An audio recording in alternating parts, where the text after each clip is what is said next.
Good morning. Thank you for being here. This is the 7th annual World City World Trade Month event. Traditionally, it's been a luncheon where we feed you.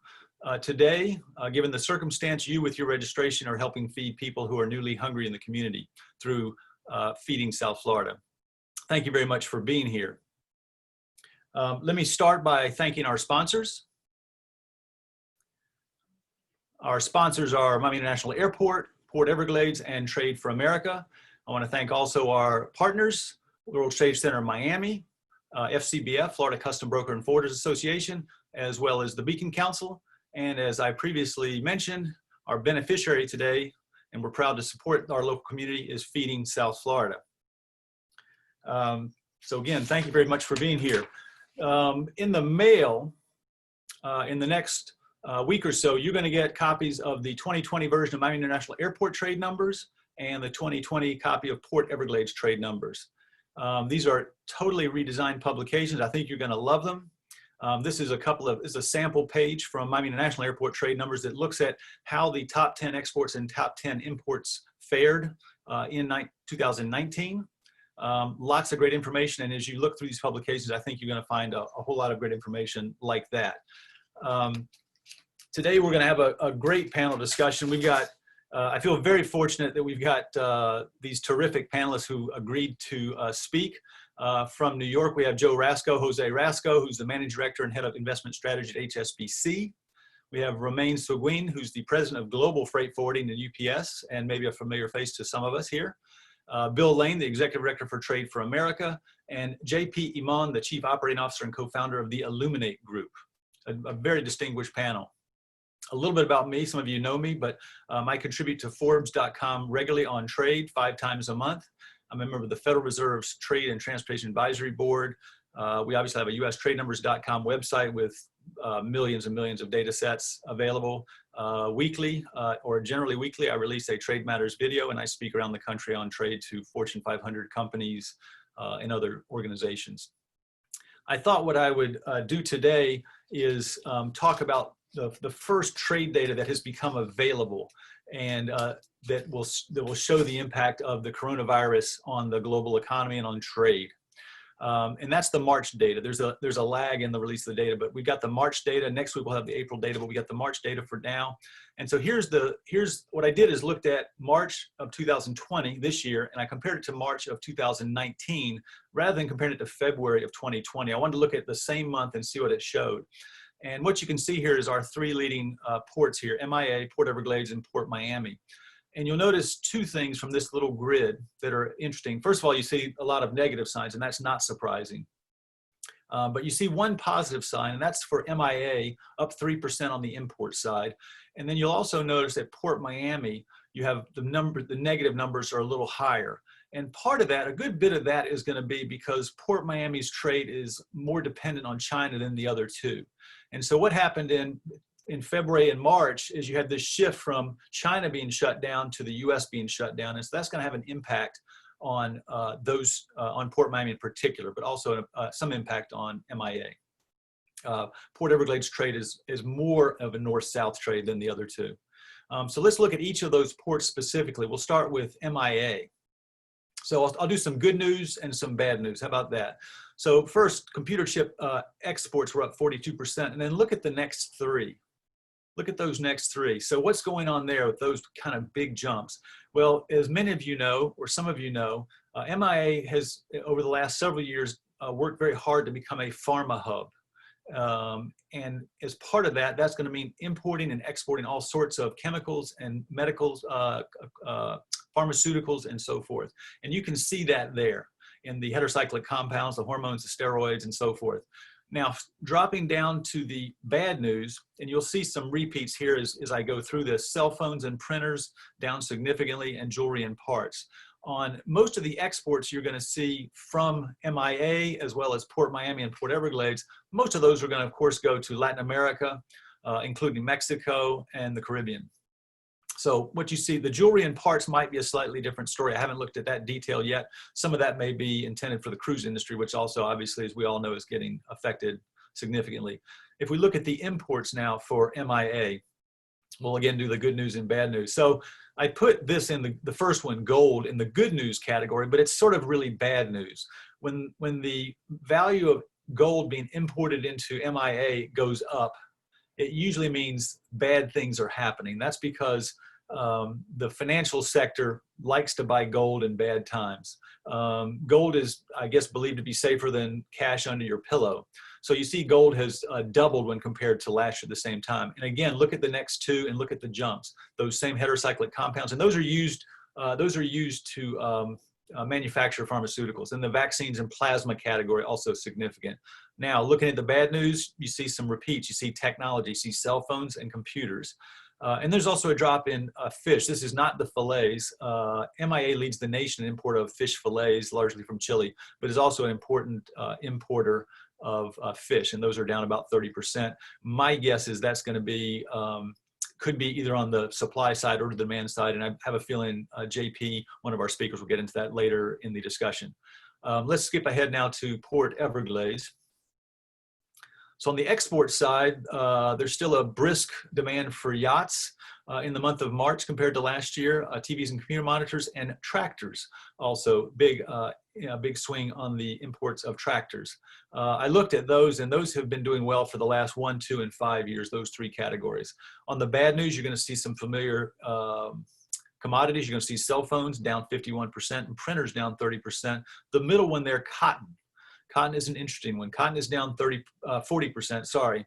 And this is cotton, and usually in the yarn form, that's going down largely to Central America, and it comes back to this country, usually through South Florida, as socks, as t-shirts, and other forms of apparel. So those exports are down. If we switch over to the import side of Port Everglades, you'll see what I'm talking about. So the good news, medical devices doing well, commercial vehicles up 190%. Blueberries, I'll pause on that one for a minute. Blueberries is a good story for South Florida. South Florida has for years tried to, tried to adjust federal policy on how long fruits and vegetables had to be at sea to be safe to enter this country, and has had success with that. Traditionally, a lot of the fruits and vegetables that were heading, particularly fruits, I guess, that were heading into this country from South and Central America would have to go be at sea a longer time. And that was a good opportunity for Philadelphia, which became a real hub for those imports. So blueberries up 50% shows that the effort being made in this community is paying off with fruit imports coming into South Florida and at Port Everglades. On the bad news side, no big surprise here. Gasoline and jet fuel down 33%.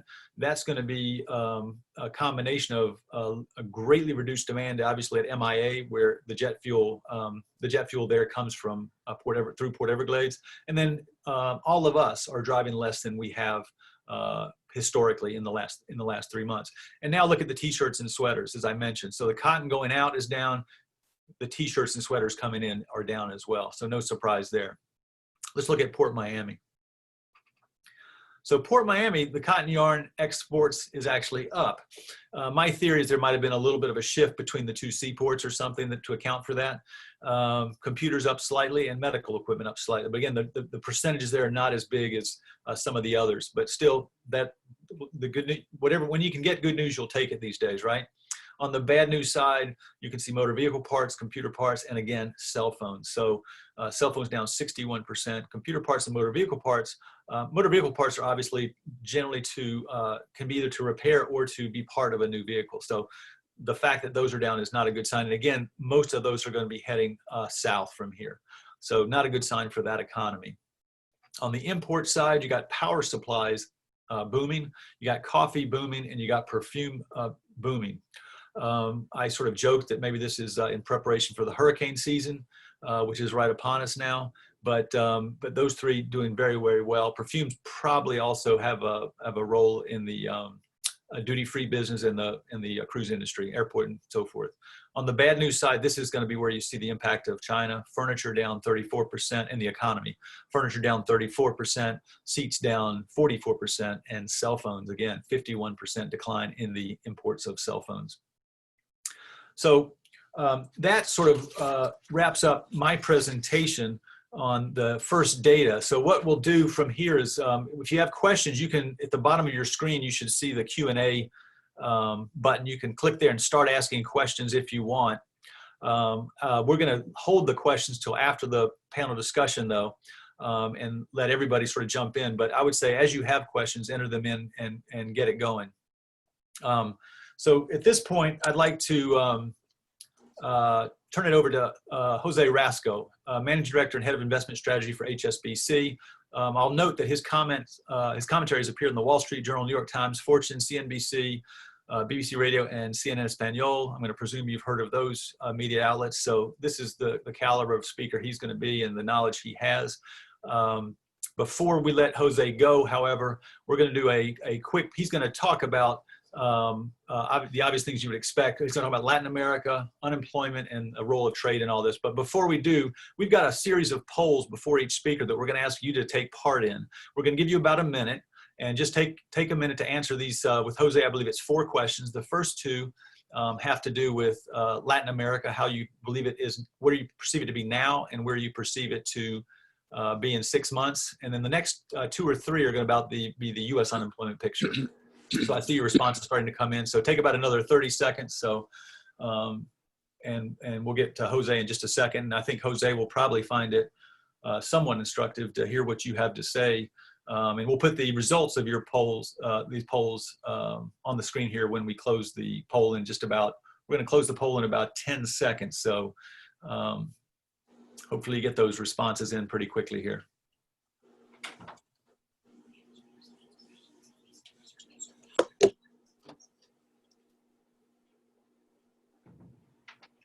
So I'm told that somebody had a question about whether the figures I was referring to were in dollar values, and they are. This is not tonnage, this is all dollar values. Sorry about that, I should have mentioned that. Thank you.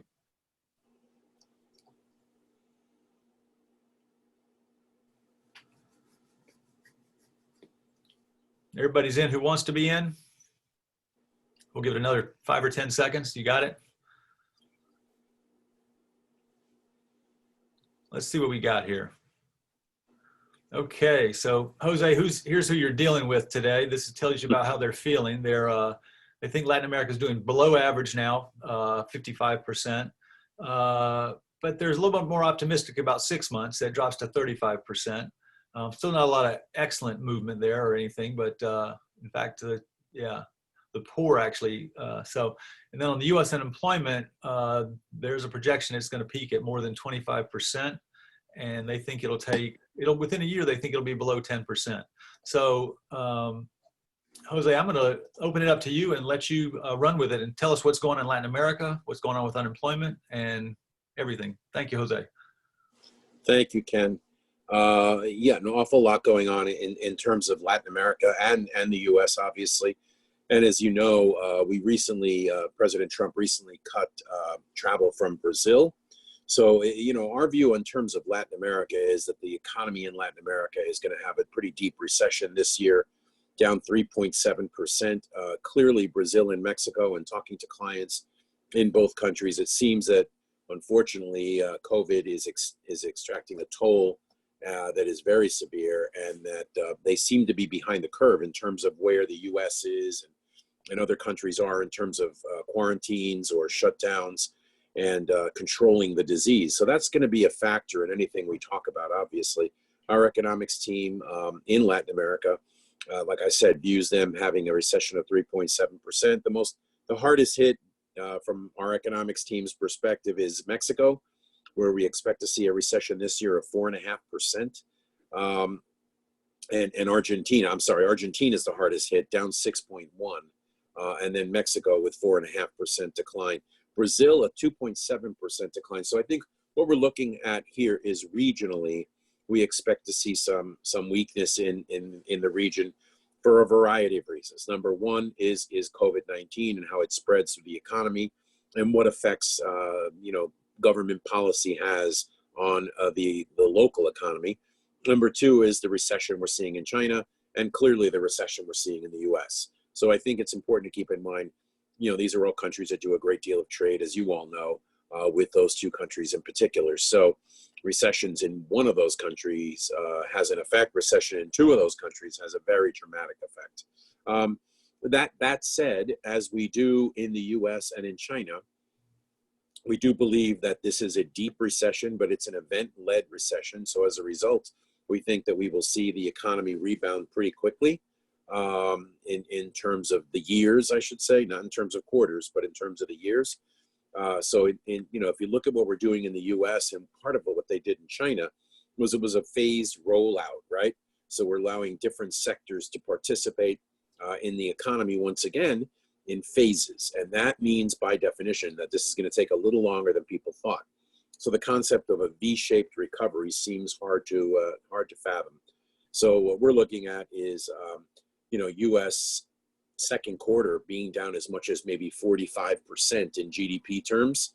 And if you look at the unemployment rate, clearly, you know, 40 million people have filed for unemployment claims. Not all of those will count for the statistics, and some of those will leave the labor force, et cetera.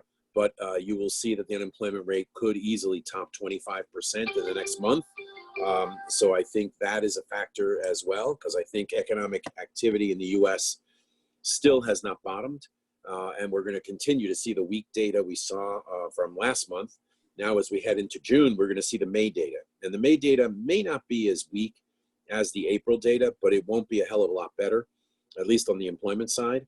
And as we begin to open up the economy in June in fuller fashion, we expect to see that beginning to rebound.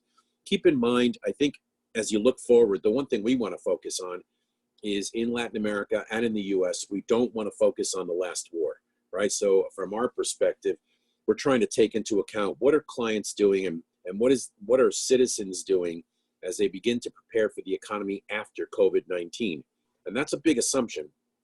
We're trying to be optimistic, Ken, and we're trying to say, you know, if we get through this in somewhat rapid fashion, in other words, if we get either a therapeutic drug or a vaccine or some antimicrobial by year end, that would be, you know, be like truly would be Christmas for everyone. Let's assume we get something that helps mitigate a second round in the disease. You know, we think that we could see that economy turn around, but as I mentioned, it's not going to be the same place. So we're going to be looking at an economy where an increasing percentage of people will work from home. Some of them will not return to large cities where population densities are very tight.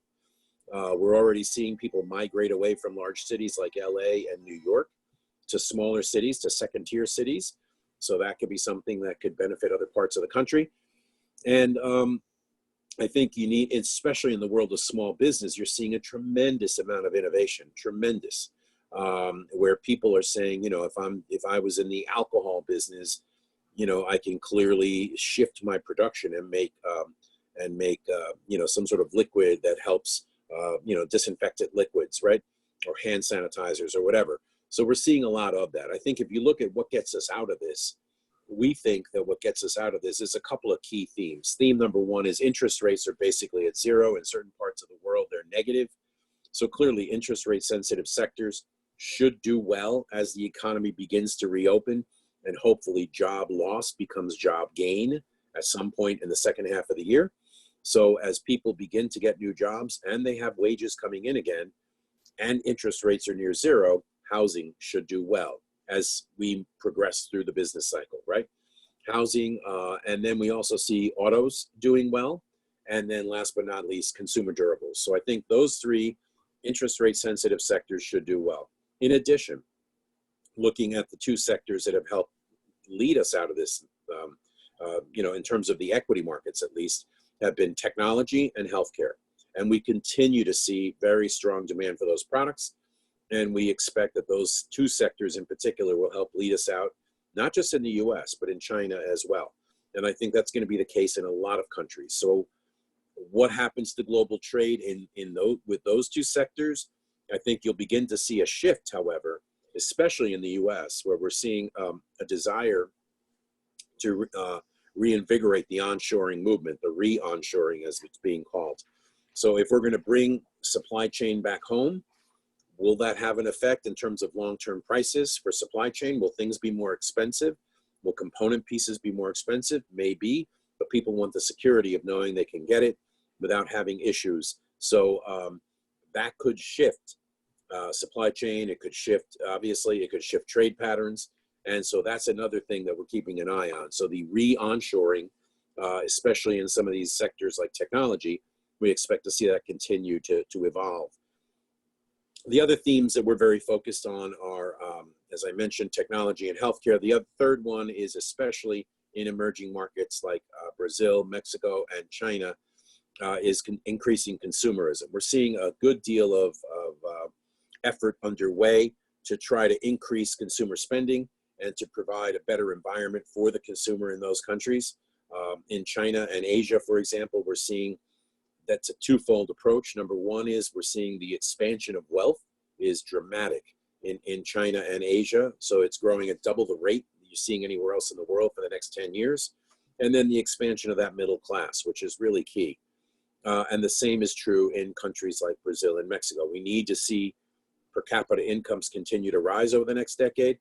And with low interest rates and hopefully a turnaround in the economy going into next year, that's what we hope to begin to see is some sort of reparation for the damage that's being done now. We don't think it's going to be easy. And I think, you know, you talked about the unemployment rate being at 25% or higher, and how long will it take to shift that below 10%? We think it could move pretty quickly, but some of these jobs will be lost forever and people will have to be much more innovative. There's a couple of websites out there. I think it's the Low Touch Economy is one website that talks about, or preparing for the low touch economy, I think it's called. And some of those things are really key. As small business owners or business owners in general, we need to prepare for what's coming, not what happens. So I think, again, if you look at the US economy, I think we're going to trough in the second quarter and the second half will be better than the first, but that's a pretty easy comparison, Ken, in my mind. And I think this is going to be a slow grind, but I clearly think that next year will obviously be a much better year than this year. The question is, how quickly do we get these people reemployed? And how do we, don't forget there's a second order effect coming here as companies that weren't directly affected by the coronavirus and didn't fire people. Remember, 89% of the people in the April employment report said their unemployment was temporary.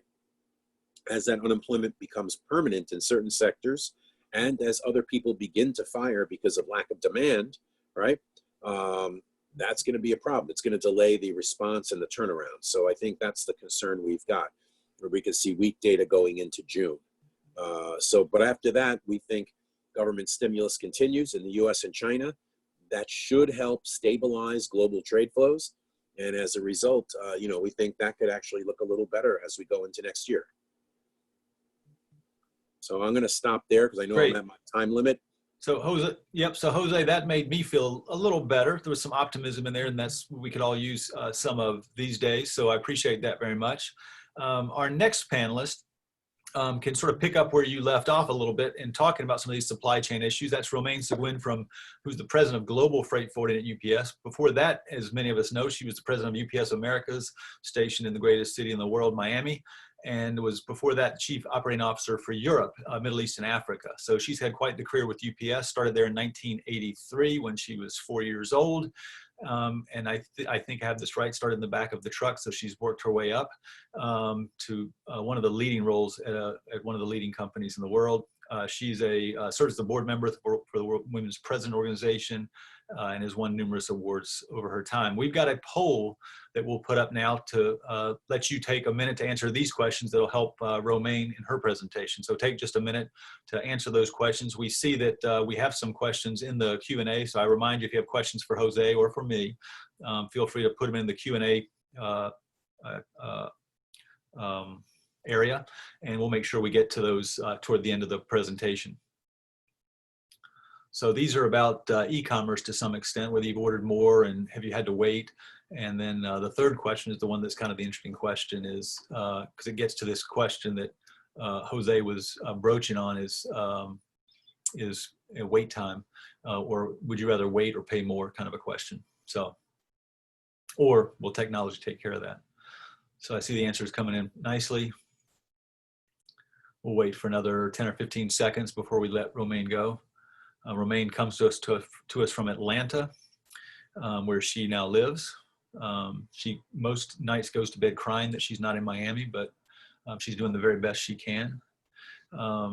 but we enjoyed having her here while she was here, and congratulate her on her great success and with UPS, and are proud of her to have this global role for UPS. We'll cut this poll off here in a couple of seconds. Here we've got, there we go. Let's see what we got here. So Romaine, here's your answers. 76% have ordered more through e-commerce or online in the last 90 days. And 76%, sort of the same number, have had to wait a little bit longer. And let's see what they say. The third question is kind of an interesting one for me. 65% or 2/3 say that greater inventory requirements and costs for U.S. distribution and retailers will result in greater wait times. But as always, there's the optimists in the crowd. 14% of you said neither technology will become better at predicting future needs. And with that, I'm going to turn it over to Romaine, who's going to tell us all about e-commerce, near sourcing, and sort of what's going on in the world of UPS. Romaine, go get him. Okay, well, Ken, thanks so much. And yes, I miss Miami. I don't think I go to bed every night crying, but there are some nights. First of all, everyone, thank you for joining us on a Friday morning. It's very interesting to sit on with such esteemed panelists. So let me take you back to the start of it. So it was a perfect storm. So the virus starts hitting Asia Pac late December, January. Then we come to the Chinese New Year. So everyone's getting their inventory locked and loaded at the beginning of January.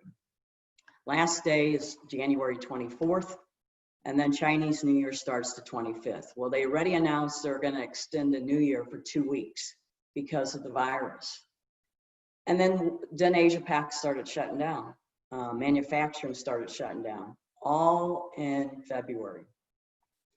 Then when you come to the stateside, Europe starts seeing situations. Europe slowly starts shutting down, and then immediately starts shutting down going into mid-March. And then, as you know, it hits here in the US, and we start shutting down. So that really, really put a big pinch on the supply chain. So what e-commerce has been booming anyway. Now people can't go out. Now people are working remotely. You need school supplies. You need bare essential supplies to live at home. So obviously e-commerce started going up. UPS was considered, along with our competition, as essential workers. We had to completely change our operating model. We had to disinfect all our vehicles each and every night. Obviously, we had to get PPE equipment for our employees. We changed some of our operating procedures where we don't get signatures, we don't come in contact with customers. So yes, that really increased our supply chain. And obviously, we had to worry about the health and safety of our employees. We went out immediately with our employees. If they were tested positive, we gave them 10 paid days to quarantine, to stay at home. So that was a big help to us. So going back now, China comes back in mid-March. Their manufacturing starting to slowly ramp up. Now international air flights start going down. And so I would be getting calls, Romaine, you got 220 aircraft. Can we source them over in Asia? And we have a fleet over there anyway. So just to give you a feel of all the freight we move around the world, about 22% moves on the brown tail. The others move predominantly bellies on these we have charters for freighters on passenger aircraft going around the world. So that completely dries up. Now everyone needs supplies. We need PPE equipment. So FEMA and Project Airbridge came to us at the latter part of March. And that's where we came in and our team started moving all the equipment. Usually we have about 150 to 160 charters a year. And that means we go out and lease a 747, a cargo aircraft from various carriers. In the month of April alone, we had 138 in 1 month. And May, we just closed out May, we had 97. And all that's on there predominantly is PPE equipment. So one would ask, why aren't we sourcing from Central America, South America? There are some companies that are sourcing from Central America and South America. The other thing we're seeing is companies are pivoting. Jose, you brought up, or Ken, I think you brought up a alcohol company. There's actually an alcohol company that flipped its manufacturing and started making KN95 masks. We have a vendor in Honduras, El Salvador, that would make jerseys or the apparel for Dallas Cowboys. They flipped their manufacturing just 10 days ago to make the gowns. So those are some of the things we're seeing in the market. I want to talk a little bit about how you work remotely. I think that's a really key finding that I want to talk a little bit about. So we started working remotely mid-March, and beginning of March, we started having global calls around the world. One global call that started at 8 o'clock with the senior leaders, including myself on the call. I have not been closer to my team than I've ever have been. I'm so close to them. And, you know, this morning we went through what we're doing, you know, with FEMA over in Asia, what we're doing with this company in Latin America, moving surgical gowns. And it starts in Asia Pac, and keep in mind, it's 8 o'clock at night. It's 8 o'clock in the morning, Eastern time, we have these calls. And it's just an incredible team that's just responded. And we end the call every day that we're saving lives, and they truly believe that, and we truly are, of getting this equipment in so people can prolong, you know, go out and be, you know, slowly come back to work. But there's different measurements. There's gloves, there's KN95 masks. So I really think it's a key of staying very close to your employees during this crisis. I've asked my team if there's anyone you'd like me to call and check on, you know, because working remotely could have its challenges. You might have several children, you might have Wi-Fi issues, you know, space might be limited depending where you're living in the world. And that was a big help, calling employees. I've probably called over the past 3 months, probably 500 employees. And it's just been very rewarding to hear some of their challenges, some of their successes, talk a lot about family. And we always close out to be healthy and safe. And I really want to remind the folks on this call, we have seen a lot of stuff over this past Memorial Day weekend, and we got to continue to be vigilant with this crisis. We want to keep our families safe, we want to keep our employees safe, and we want to keep our communities safe. So Big Brown is still operating. Sorry, it's a little slower than you expected, but you will get your deliveries. Our absentee rate is coming down, and I'm just real proud of our employees for what they do each and every day. And they're out the front line, making people's lives a little more comfortable with either school supplies or home necessities. So that's what I have, Ken. Romaine, that's terrific. And again, if there's any questions for Romaine or for Jose or for me, go to the Q&A tab there at the bottom of your screen and put your questions there. That's preferable to the chat feature, which you probably don't have access to that. Our next panelist is Bill Lane, who's had a tremendous career at Caterpillar for 4 decades, and he ended up finishing his career at Caterpillar as the global head of their public policy efforts. And one thing I'll point out about Bill that I think is worth mentioning, for 11 or 12 consecutive years, he was ranked by a respected Capitol Hill newspaper, The Hill, as one of the top public policy officials in DC. He's also an adjunct professor at George Washington University. He's the president emeritus of the U.S. Global Leadership Coalition, and a member of the Washington Association of, board member of the Washington Association of International Trade, WITA. And before Bill goes, we got some questions for you, not surprisingly, a quick poll for you. So we're going to pop that poll up there and let you tell us what you think, and before we let Bill go.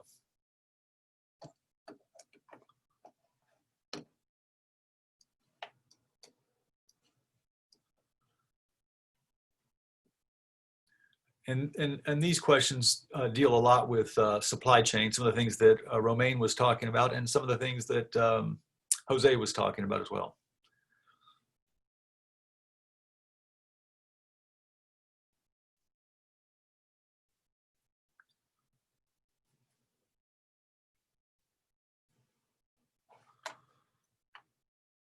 And we do have a handful of questions in here, so that's terrific.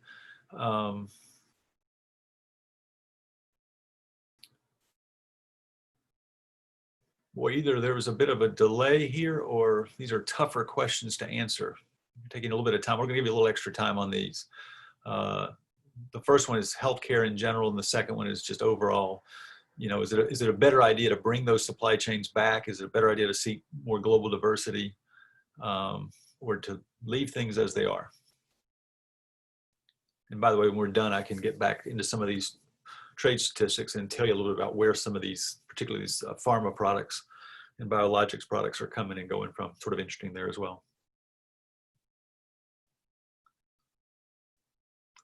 Tatiana, why don't we see if we can get up to, yeah, here they come. The responses are coming now. Let's give it another 10, 15 seconds, and then we'll shut it off. So we're preparing you guys for November 4th when there's going to be an election. We're just getting used to the idea of having to make your opinion, your voice heard. So, okay, there we go. Let's see what we got here. So on the first question, Bill, you'll find that nobody wants to leave supply chains as they are. That's clear. But sort of an even split on bringing it back to the United States. So this is the healthcare piece of it, bringing it back to the United States and just adding diversity. So that's sort of interesting. It's 58 for adding diversity, 58% and 42% for bringing it back to the United States. And then on the question of the second question was overall supply chains, not just the pharma sort of healthcare space. And 74% there were for adding diversity.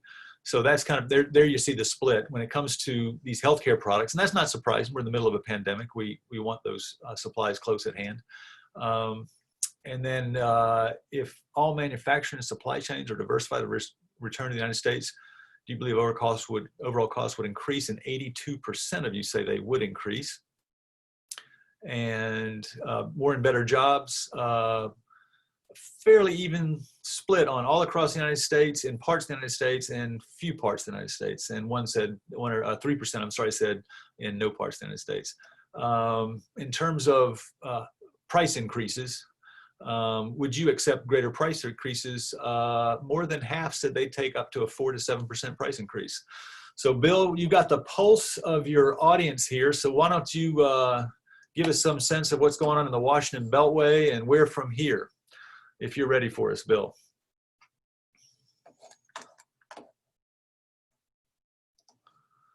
Okay, you're muted. Let's unmute. There you go.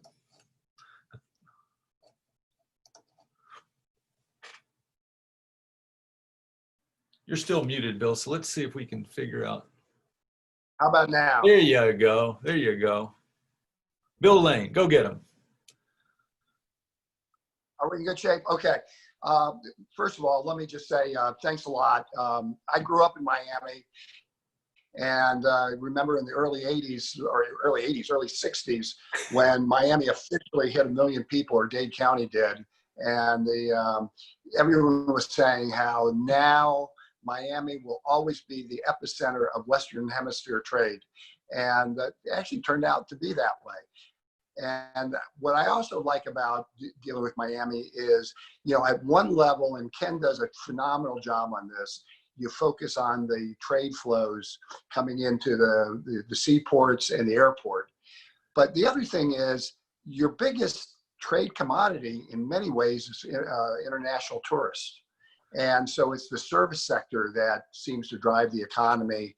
And so it's something you always want to keep in mind is you've got to have people like you in order to visit you. And to visit you, you end up having a more prosperous economy. So Miami is unique. And as a result, we tend to have an awful lot of focus on the commerce that takes place in Southern Florida. Let me just quickly give a quick recap, because the numbers are going to become compelling as the April numbers become public in a week or so.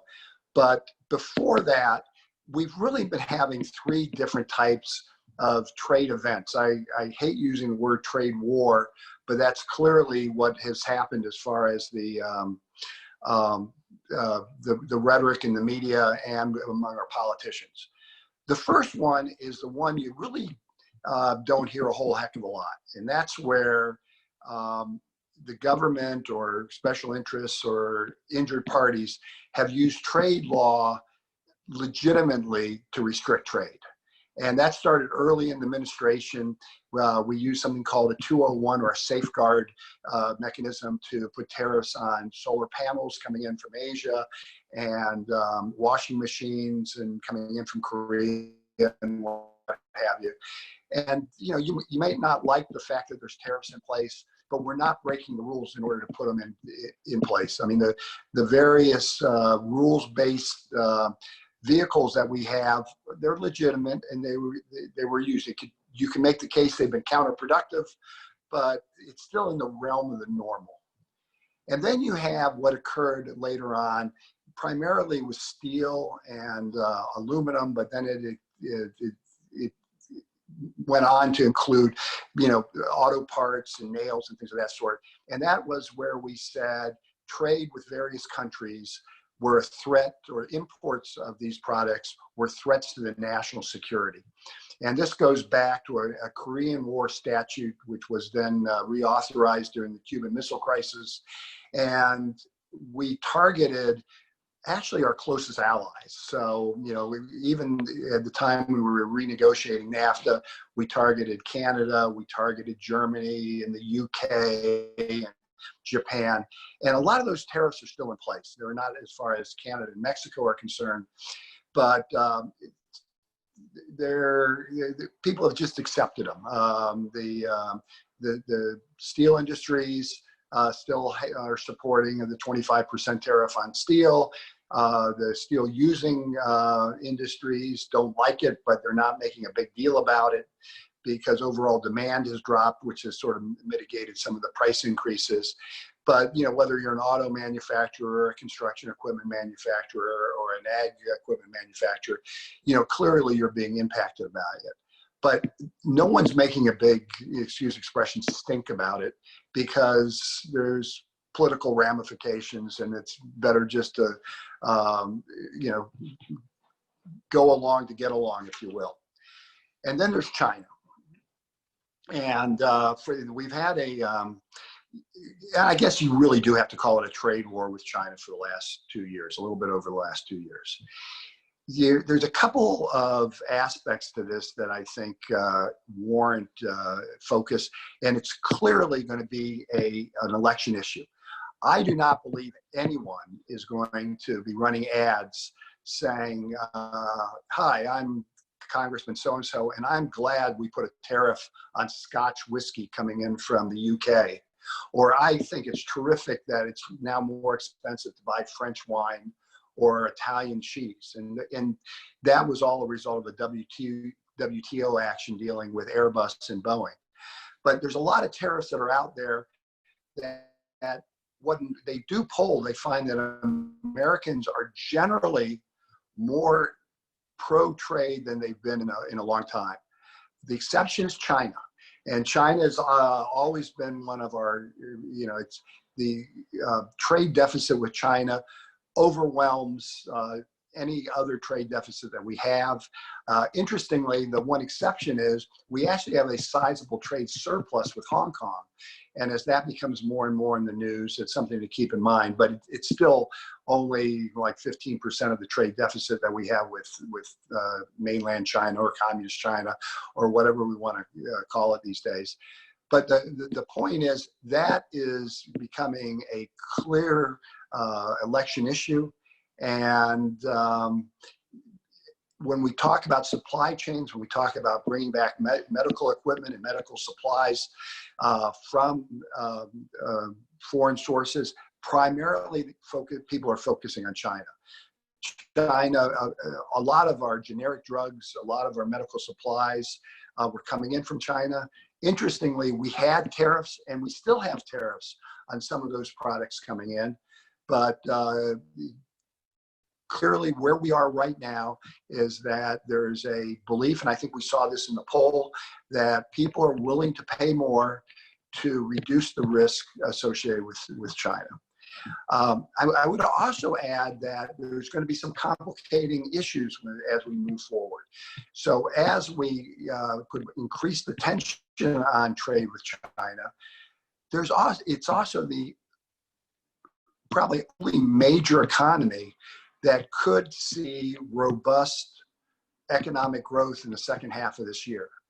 And that's going to put pressure on companies to stay engaged with China. You don't want to cede the fastest, biggest growing market to your foreign competitors. And that's always been an issue. The other thing with what's going on with China is it reinforces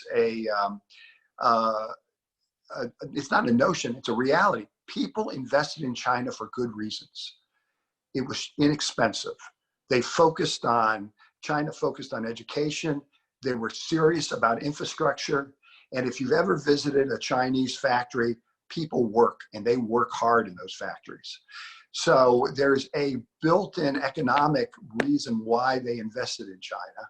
And that's going to be challenged here pretty soon. And then the question becomes, will you pay more as companies diversify their supply chain, as they go from just-in-time economics or inventory systems to just-in-case?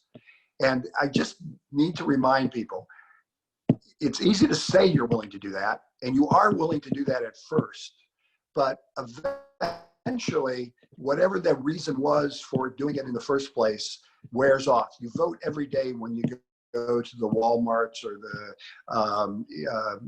you buy something online and you use FedEx or, more importantly, UPS's supply chain. The test is, will you do it? And the other thing is, for some companies, Otis Elevator sells more elevators, or at least they used to, in China than all other countries combined. There's a type of Caterpillar product called a wheel loader. China produces and uses more wheel loaders than the rest of the world combined. So the notion of decoupling would be very counterproductive, but diversifying one's supply chain could make a lot of sense.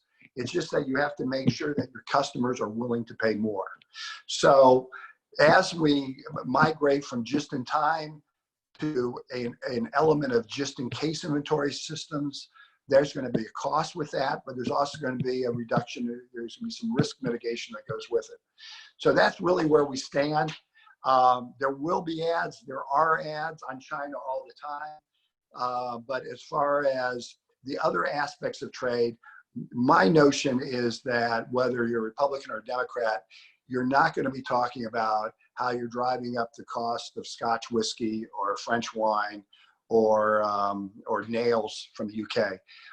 Treating allies like allies and then working with them to try to put pressure on China still seems to be the best way to approach our differences, but it's also one of the hardest ways to do it. So open to questions, and I think we're in good shape, Ken. Good. Bill, thank you very much for those insights. Some real interesting insights to, if you take what Bill said and put it on top of what Jose and Romaine were talking about, I think it really tells a nice story. So our fourth panelist today is JP Emond. He's the co-founder and chief operating officer of the Illuminate Group. And I think I said this, but he holds 22 patents. If I didn't say that earlier, I'm glad I'm saying it now, because as a guy who holds 0, that's really impressive to me. And so it holds 22 patents in packaging applications, has overseen more than 72 projects, totaling over $23 million, and is the former director of the cold chain research at Electro-Optical Systems Lab at Georgia Tech, founder of the food engineering program at Laval University, and co-founder, director of University of Florida, IFA's Center for Food Distribution and Retailing. So if you're talking about perishables and packaging and distribution, JP is your guy. He's going to talk today about some opportunities and some risk for MIA, Port Everglades, and Port Miami. But before we let JP talk, as you know, we're going to have a little poll here for you. So 2 quick questions, shouldn't take you too long. We'll try to give you just about 30 seconds to answer these 2 questions here. It shouldn't take you too long.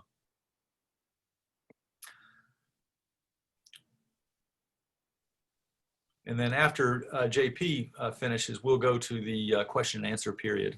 And that should be a lot of fun. There's, a good 8 to 10 questions in there, I guess. Not too many zingers yet, but I'm sure we might get 1 or 2 in there at some point. And when JP comes on the screen, you'll notice that the picture of me, I actually have less hair than that picture of me. because I actually did go ahead and get a haircut, which was desperately needed. And JP, you'll see, has more hair than in the picture you're seeing now. So let's see what we got here. We're still running here. Here we go. Let's see what we got here. Here's the results. Loss of space for air cargo and passenger jet bellies for farm and perishables will diminish cargo for now, 60% said, but largely return within a year. And then a third of you said will shift to ocean, but return to air within a year. And just 8% said it'll stay with ocean. Perishable food trade in South Florida, much of it from Central America, will be more or less affected than similar truck and rail trade from Mexico. And 80% of you said it'll be more affected than that rail and truck trade that crosses over in Texas usually, or Arizona from Mexico. So without further ado, I'm going to turn it over to JP, and he'll talk a little bit about what all this means for the local airport and seaports. JP, go get him. Hey, thank you, Ken, and thank you for the people at the WorldCity and the sponsor. You know, always good to be here. I've been there for at your event quite many often. And yeah, you know, it's pretty interesting that what's going on in the with the pandemic. You know, in the food. You know, we all have lived that. You know, with retailers going to the grocery or living at home and doing like that, and sometimes trading a dozen of eggs, you know, for a loaf of bread with your neighbor. And it's pretty interesting how we try to reshape that. What we have to understand is that we have seen a lot of issue with the supply chain. And the reason is very simple, is that 55% of the meal we're taking outside home. And so what it means that now people are buying from the retailers and other area like that. And so the food service and the retail industry is completely too different. So we have to reshift this thing, and that created quite a lot of things. Also, the fact that now we don't have very much people going to the grocery store. Retailers has reshaped what they really need, what they want to be known for. And so they're looking for less perishable item, you know, so the raspberry, the blackberry that are highly perishable will not be that much popular right now because they don't know how long they're going to have to keep it before they deliver that to their people. Also, you know, we're going to see that they're looking for item that lasts a bit longer and maybe less diversified. Remember that when we go to a store, you know, sometimes we have impulse buying, meaning that if I go to a store and I look at the produce section, I'm going to have some product that I didn't think about buying it, but I'm buying it because they look good. And we don't have that anymore. So the diversity has been reduced quite significantly at the retail side. So many products that have been coming from South America are not as much popular now. However, there's some other products that are booming, you know, like grapes, you know, mango, melons, all these products, you know, now we're pushing it. What is interesting is that, as you mentioned, Ken, is that the fish and seafood, the fresh, you know, not the fillet, not the frozen one, but the fresh one, have been dropping significantly. In fact, it's very difficult to buy online, you know, a fresh fish. And the reason why is because of the perishability of it. So retailers don't want to keep that, you know, in inventory. On the other hand, you know, we saw an increase in blueberry because blueberry has a 21 to 28 days shelf life compared to raspberry or blackberry that are like 12 days. So let's shift, you know, the berries from raspberry and blackberry to blueberry because it's easier to get and longer to keep. Now, we know that more than half of the cargo come from the belly of passenger plane, and meaning that less passenger plane mean less cargo, you know, possibility for these perishable product. So this is interesting because we get a lot of call from retailers that have been asking us, you know, what can we ship by ocean that was shipped by plane? So we starting to have like these kind of requests, which is very interesting if you think about it. Now Central America have been targeted that maybe we can bring things from the ocean. As also Ken mentioned, you know, it's like with the blueberry, you know, now we can bring them to Florida. And what is also interesting is that we can bring them into the fact that USD allowed, you know, that we can do a treatment. Well, you know what, this will be very interesting to see that maybe some of you would like to experience something, and USD is going to go more on the speed track to look at it. Before it used to go to have to fly to North Carolina, you know, and APHIS and all these meeting takes years. And some of my friend in Miami knows that, how long it took us for some technology to be approved. Well, now we can have maybe a more like a speed procedure to approve some of it. And of course, what is sometimes worrisome for some people is that what was flown that now are going to our ocean, if it's successful, wow, the cost is very different now. And so some people are worrying, like, what is the business that was going to the belly of the aircraft? It's going to switch for good to the ocean. Well, some product may do that. Some other may not, because it's the perishability of it and the speed of it. What is also interesting is that about 10 years ago, we developed technology when I was at different universities, for ocean, for perishable product. Man, nobody bite, on this technology. The bridge with air cargo was so fantastic that we didn't do that much. But now, we have so many requests of people say, hey, you know what, this technology that we saw about 8-9 years ago, is it still available? So people are looking, and, we have no choice. We have to find, a different way to bring the product here. Of course, we are not at the problem with that Mexico can truck quite a lot, so like we think about strawberry, avocado, and even mango. Man, they have an edge on that one. However, I think that we should focus on things that, cannot be replaced, or at least going faster, than expected from, let's say, by ocean that we're not planning before. And of course, cargo is going to come back at one point, so air cargo, I mean. So these are a very interesting point that we have to look at it on this aspect. But I was very surprised to look at the requests of many retailers that's been asking us, give us a list of all the perishable products that have a longer shelf life that we can keep longer, and how far can we stretch it? So they are really worried about that, because they're stuck with an inventory that if they cannot move it, well, it's a loss.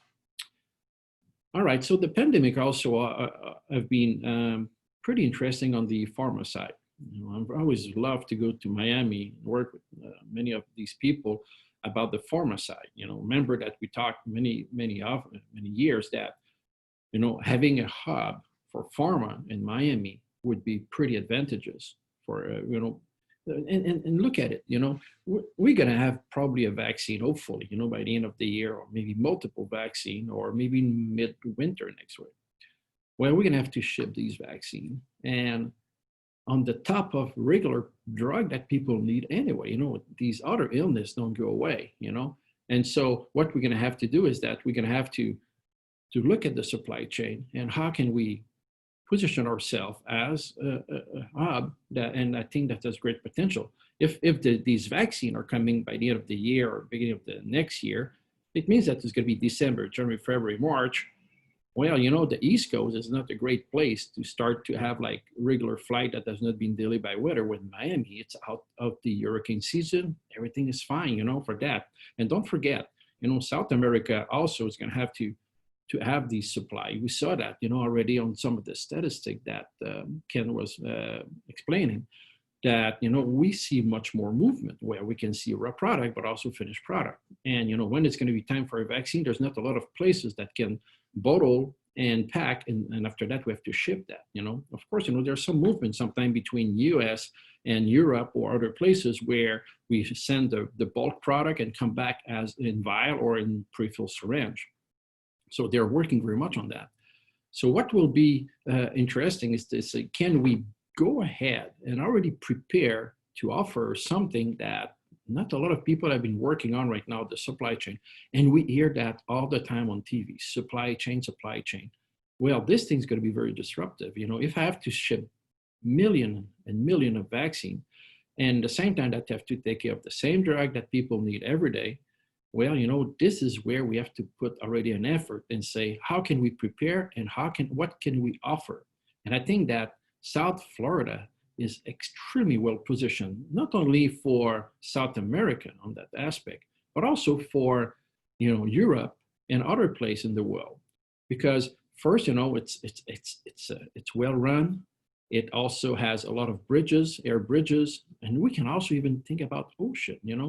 We have done technology in the past that are shipping pharmaceutical product that are not like in extremely need right now, but can stay on the ocean for 3 weeks, and it's still not a problem. So we can put a mix, but the hub not only can be air, but it also can be linked with ocean, and it will be one-stop shop. And I think that we have to look ahead of that. Now, of course, you know, there's a lot of things that we have to think about. Being a COVID-19, I would say, certified hub is that, you know, a lot of procedure to make sure that you're not have to shut down the place if there's an outbreak or something like that. So, but I think that it's time to look at it and decide, you know, what is going to be, you know, our position on that. And it has to work right now, because when it's ready to ship, well, everybody's going to want it. And that's the part about it. So I think that already something very great in Miami with this pharma hub. I love the people that work there. And I think that this is a place where maybe other partner can come in, you know, people that have storage area. Think about it. The COVID-19 vaccine is very well processed. You know, it's going fast. Well, any vaccine has to go to a study about stability with temperature. Now, we don't have time to do that, meaning that this product probably is going to have to be kept refrigerated, which increase significantly the complexity of that supply chain. There's a lot of storage area near Miami Airport that maybe I've seen a decrease in terms of perishable product that can maybe activated to preparedness, and talking with the pharma company that, you know what, it can be a cold chain hub for pharmaceutical product. Storage, you know, it's not easy to build overnight. So if it's already there, this is where we can win quite a lot. So I will be more happy to take your question after that. So JP, thank you very much for that wonderful presentation. If you were listening, the opportunity for the seaports that he mentioned is that the type of, by the way, I love blackberries and raspberries, and they do come largely from Mexico across the border. So they have a shorter shelf life. So there's opportunities for melons and blueberries and so forth that can come through South Florida. So there's an opportunity there for our seaports. And short term, obviously, on some of the trade that's moving from the air. The long-term solution is really, the long-term opportunity for MIA is really terrific in this pharma hub, and particularly preparing for treatments that will come presumably before the vaccines and the vaccines themselves at some point. And I think JP's point is excellent. We have to be ready to position ourselves as we are the natural place for a lot of that transshipment work to happen. So that's our panelists. I want to once again thank our beneficiary, Feeding South Florida, and I should mention that 3 of you in the room today, Taiwan Trade Center and Seguin Young, and PGL and Alex Lopez and Avison Young and Eric Swanson made additional contributions to Feeding South Florida, and so we're grateful for those additional contributions that you made as well. And again, all of you who registered today and paid for registration, you may think, did I really do much? Well, I'm telling you, the people on the receiving end of those meals that you provided will tell you, yes, you did. So that's really terrific. So now we have the question and answer period, and we've got a bunch of questions in there. So we're going to jump right to it. And those questions will come for Jose, and they'll come for Romaine, they'll come for JP, some for me, and some for Bill. So I'm going to just start at the top. We've got, looks like we've got about 16 questions, so quite a number of them. So as you guys answer those questions, and I'll try to address them to each one of you as I see they're addressed to you. So I'm going to address this one. This was probably initially addressed to me, but I'm going to point it to maybe Bill Lane, and I can comment as well. But the question is, given the data you provided, what do you think the implications are for the USMCA agreement? There's another MCA question toward the bottom here. So we'll sort of, Bill, what do you think about it? The question is, will there be a shift in the supply chain in light of COVID, and how does USMCA play into that? So Bill, do you have any thoughts about USMCA and what difference, what impact that may have? Well, overall, you have to start by saying NAFTA was a pretty good agreement. I mean, exports from the U.S. went up 4-fold, went up 7-fold to Mexico, 3-fold to Canada. There was obviously, with any agreement that's 25 years old, there's ways to improve it. And I think overall, there were some significant improvements, especially as far as e-commerce was concerned, some improvements for the dairy sector and what have you. The two areas where it could be a little problematic, but it's really minor. One has to do with biologics coming in from or being exported to Canada and in Mexico. There are some changes as far as intellectual property protection. And autos, the rule of origin got more complicated and a little bit more restrictive. The greatest thing about USMCA is it allowed us to start treating our two most important trading partners, Canada and Mexico, with mutual respect. So, whenever you get into one of these, it's not universal, because I can remember like the Chilean agreement, which was a true love fest, as was Colombia and some of the other free trade agreements. But in this case, there was a fair amount of acrimony that was associated with the negotiations, and that really did dampen relations. And what was nice about the agreement is it retained the core elements that were so beneficial to all parties, which is a tariff-free border. And it allowed us to start mending our fences a little bit. And that really has gone on. And I give credit to all three parties for that. And I think overall, if you ask the average business person, they'll say this was a needed improvement. It wasn't perfect, but none of us, other than the U.S. Constitution, have come up with any trade agreements that were perfect. So, but it was truly an improvement, and allowed us to start treating each other with mutual respect. And those numbers have held up pretty well. The big exception or the change is the price of energy that goes up and down. And so where you've seen the big number changes, and that's only recently, is with China. And what has gone on with China is actually sort of remarkable, in that the numbers have been largely unchanged until the last year. But we'll talk about that later. Anybody else want? I should mention, in my statistics, I mentioned that commercial vehicle imports into Port Everglades had gone up 190% in the month of March when compared to the previous March. 99.8% of those commercial vehicles came from Mexico. So, what's the impact of USMCA? I do a fair amount of business on the Texas border, where there's a whole lot of Mexico, and there is some opportunity to provide additional outlets for that trade, as we know here in South Florida. Did anybody else want to comment on USMCA? If not, we can move to a next question. So let's see what we got here. So there's a question here was for me on that most of the data was presented on the country basis. On the commodity basis as opposed to the country basis. I'm not gonna take a chance here, but maybe later on I'll take a chance and see if I can do a screen share with some of the pages on our website that show you. And if you go to ustradenumbers.com and enter in any of the countries that were mentioned here in this question, Brazil, Colombia, Chile, Argentina, you can look at how those countries trade with the U.S., the top exports, the top imports, what airports and seaports and border crossings they use, and you can flip it around and look from MIA outward to see which countries in the region it trades with as well. Question here, would you agree, and this is probably for Jose here, I'm going to say, would you agree that yes, many businesses will close or not reopen? However, there should be a surge of new startups.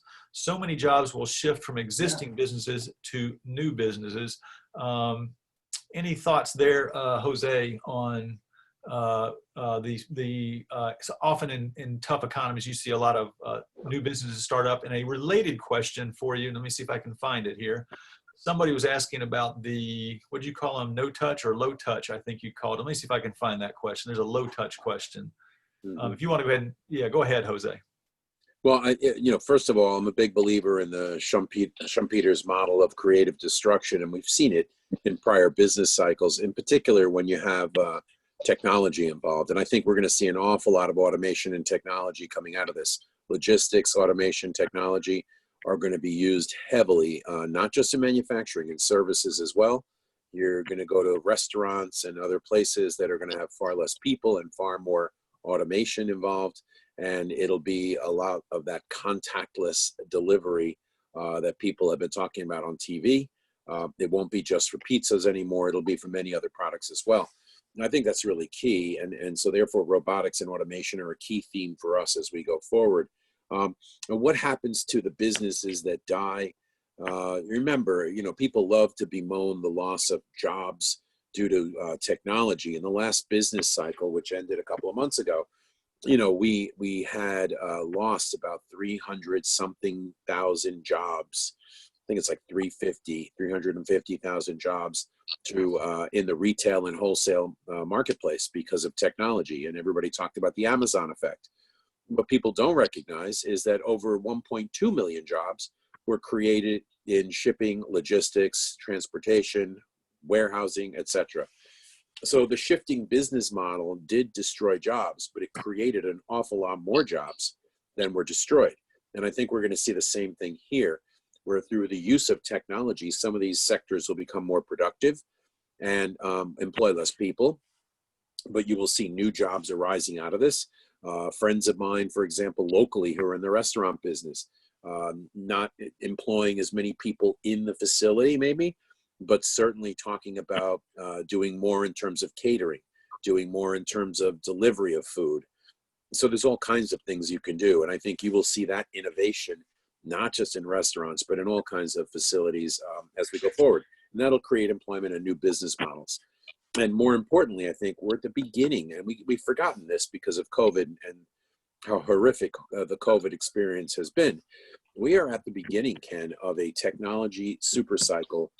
It begins with 5G, big data, AI, 3D printing. I could go on and on with all the technologies that are coming, even in the world of healthcare. And you're going to see the diffusion of these technologies through the economy.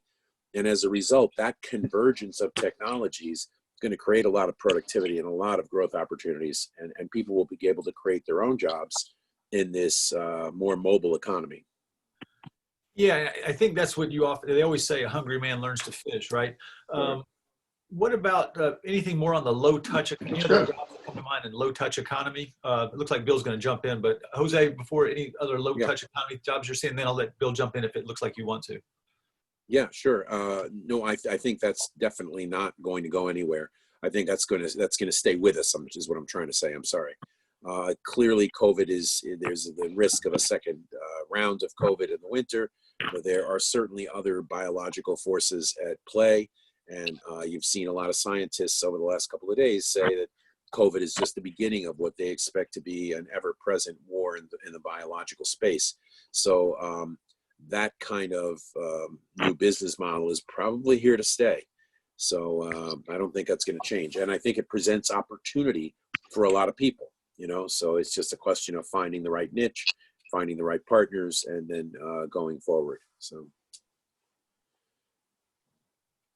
Hey, Ken, I just want to echo what Jose said. We are hiring like it's December, and we have been for the past 4 to 6 weeks.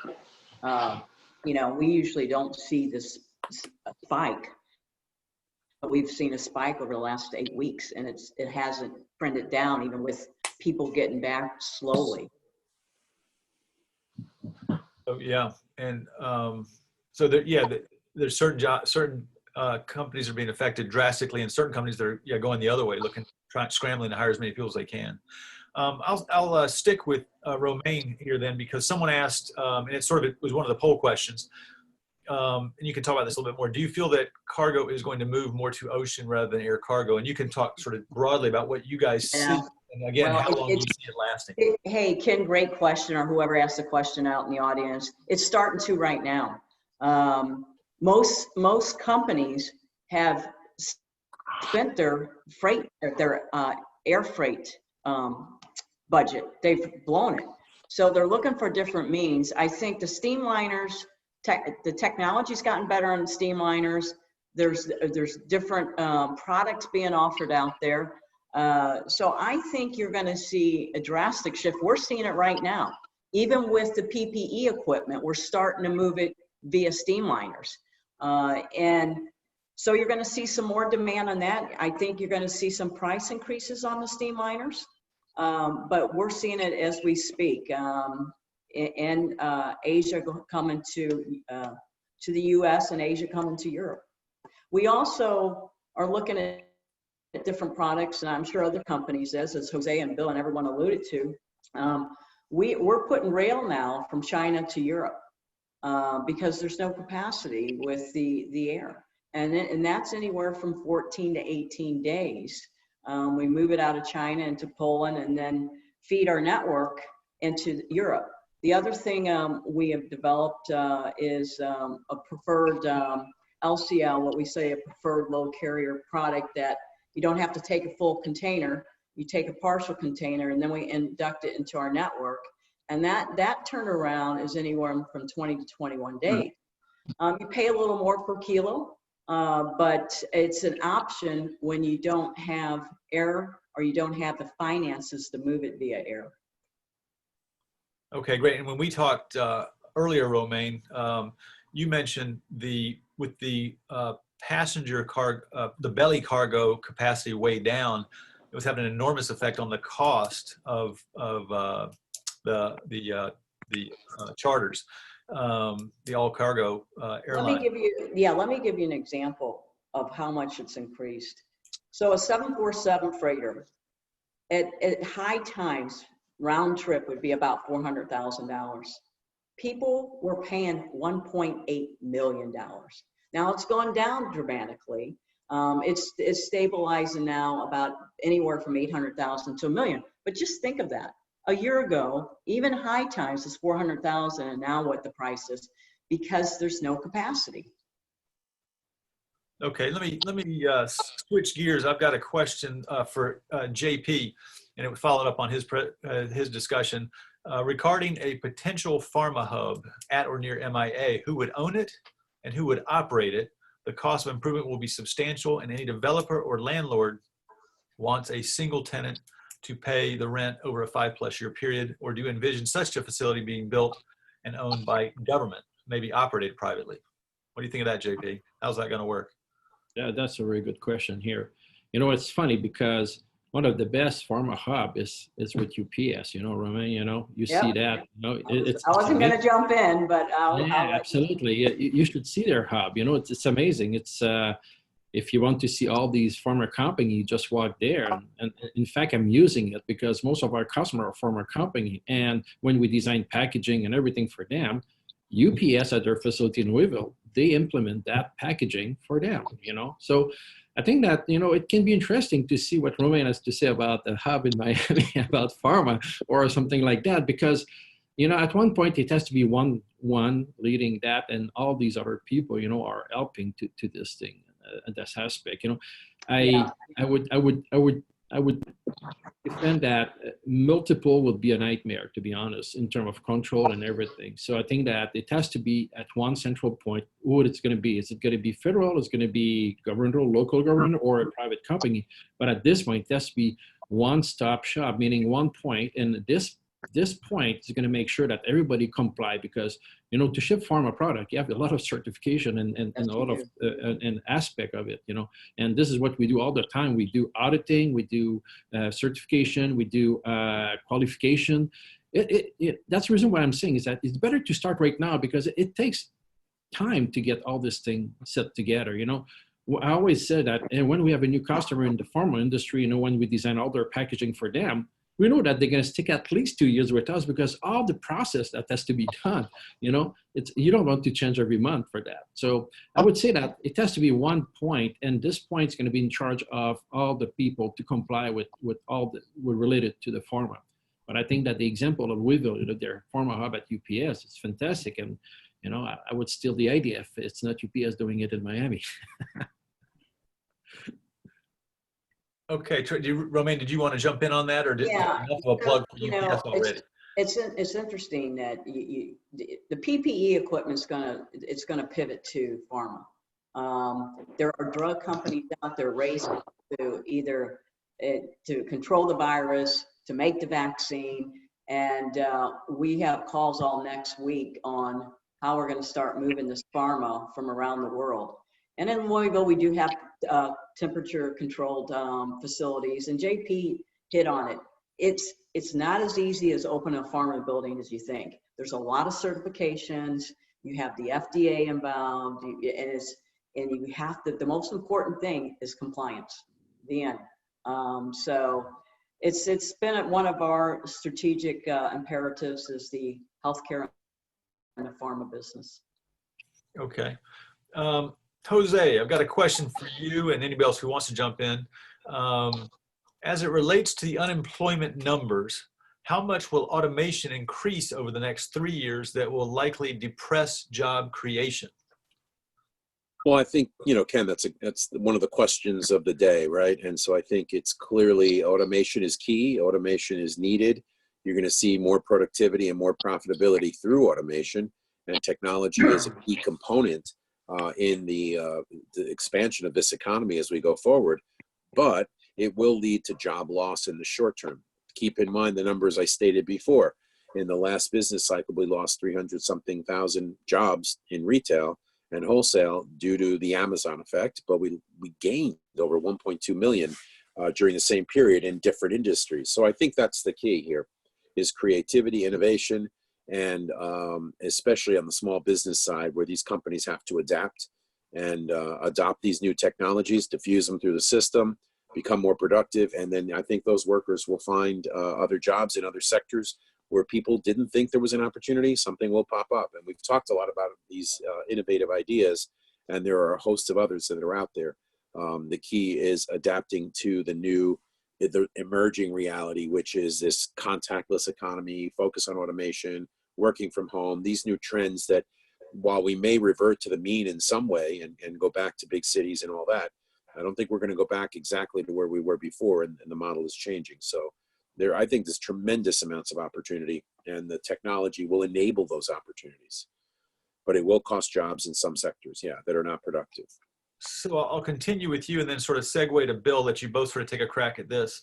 And by the way, economists and people like you are only ones that decided to get to say revert to the mean and get away with that. So that's wonderful.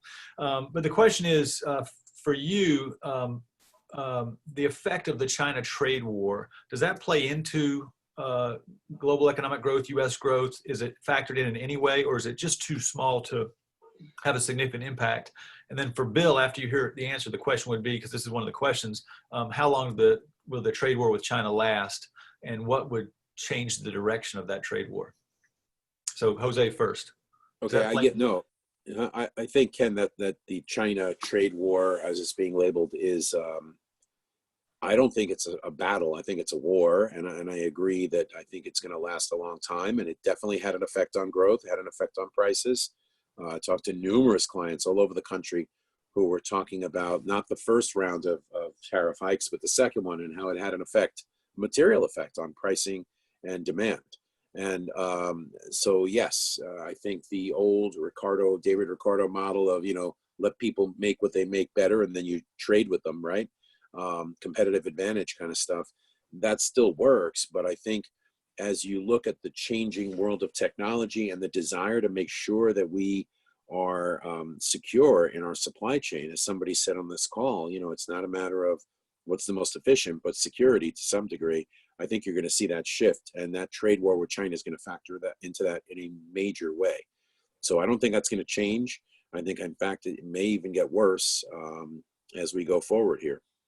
So. Any reduction in transportation costs associated with moving supply chains, say, to this hemisphere, or either to this country or at least to this hemisphere? Well, yeah, I mean, clearly, things could be or should be. I'll leave that to the experts to talk about, but I think clearly it should be cheaper, right? But I think, people forget that, this country and the right to work states in particular, we've seen a real increase in employment. And I think you and I were talking about it last week, that if you think back like 5-6 years ago, Volkswagen actually decided that it was cheaper to make cars in the U.S., and I think it was Tennessee or Mississippi, I forgot where, and then export them back to Europe than it was to make them in Germany. So certain parts of this country are relatively competitive when it comes to wages, and increasing use of technology is going to make re-onshoring an awful lot more competitive as well. Bill, do you have any thoughts on that in terms of what it will take to end or get past this China trade war? Well, traditionally or historically, the way this thing would play out, and now this was with a different leadership in both Washington and in Beijing, was that actually business played a sort of a key role to sort of moderate views on both sides. There was a lot of incentives to do business in China, one of which was you could make money there. When you think in terms of trade flows, it was always sort of interesting. In Latin America, there was great demand for American products, and we tended to make those products in the United States. In Asia, there was even more demand for products, but for a variety of reasons, we tend to make products, sold in China. We would make them in China. And then, of course, there was, obviously trans-ocean type competitions that emerged and then became central. What happened this time around was, especially with the president, there was a feeling that there were issues that needed to be addressed with China that we had sort of avoided eye contact on, and particularly dealing with intellectual property and things of that sort. You can't argue with the goal, but you can argue with the approach. And the approach, which is hard to do, is to work with your allies, because otherwise you're just ceding the Asian, or in this case the China market, to your other competitors. And you try to provide some type of face-saving approach so that people can walk back positions and make some changes. And the way to do that is using the multilateral institutions, mainly the WTO and the IMF and sometimes the United Nations. All that's been turned on its head. And I don't believe that the global economy is going to see the type of growth that we need and we expect until we can make some kind of rapprochement with China. And that's not going to be easy. There's blame on both sides, but China's going to have to make changes, and we're going to have to provide a way to let them make changes that provides them some face-saving opportunities. Trust me, this is probably the hardest thing we have out there. And it's going to become more difficult if the Chinese economy starts growing where the rest of the world isn't. And even right now, there's chatter that if China comes up with the vaccine before the West does, that could be like a Sputnik moment. So there's going to be a lot going on there. In the short term, I'm more concerned on what's going to be happening with inflation. And if I knew which side to bet on that, I could probably make some money at it. But on one hand, we're injecting enormous amount of money into the economy as far as 3.9 trillion deficits and more, with monetary policy, with tariffs that tend to increase the price of commodities. But at the same time, we've got 40 million people out of work, and that should dampen inflationary pressures.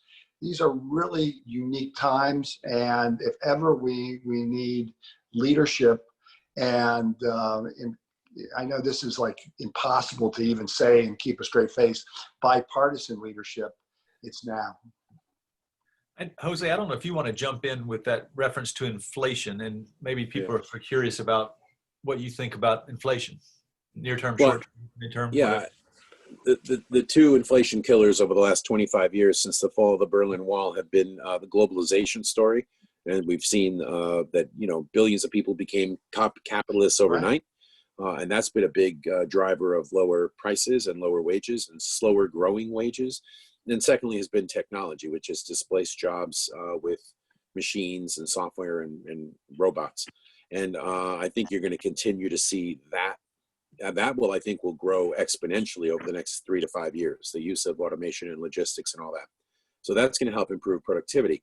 The globalization, if we do a lot of re-onshoring, I don't know how much of it we're going to do. The president and his team seem to be hell-bent on doing an awful lot of it, which we'll see how much actually happens.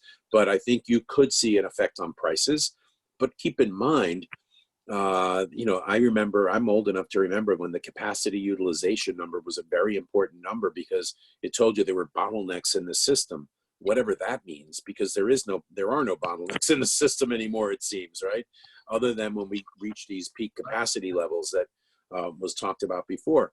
So I think you have to keep in mind that technology pricing cycle is a deflationary cycle. So it starts very high and then it moves prices lower throughout the product cycle. So as you try to recoup ROI on the front end of the pricing curve. So I think it's important to keep in mind that we are about to enter into, as I mentioned, a host of technologies that are not disinflationary, but outright deflationary.